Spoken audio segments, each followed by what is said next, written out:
بسم اللہ الرحمن الرحیم۔ اسلام میں کچھ اوقات ایسے ہیں جن میں قرآن پاک کی تلاوت کرنا، نفل نماز پڑھنا اور سجدہ کرنا مکروہ یعنی ناپسندیدہ سمجھا جاتا ہے۔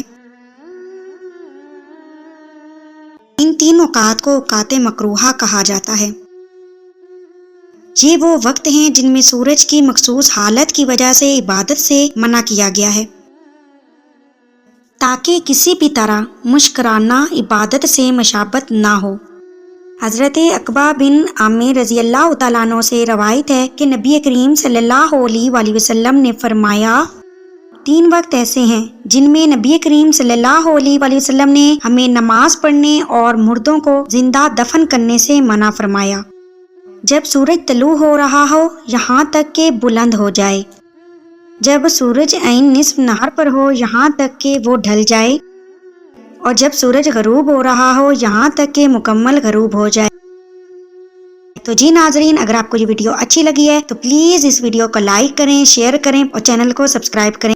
اپنی دعاؤں میں یاد رکھیے گا۔ ملتے ہیں نیکسٹ ویڈیو میں ایک نئے ٹاپک کے ساتھ۔ اللہ حافظ۔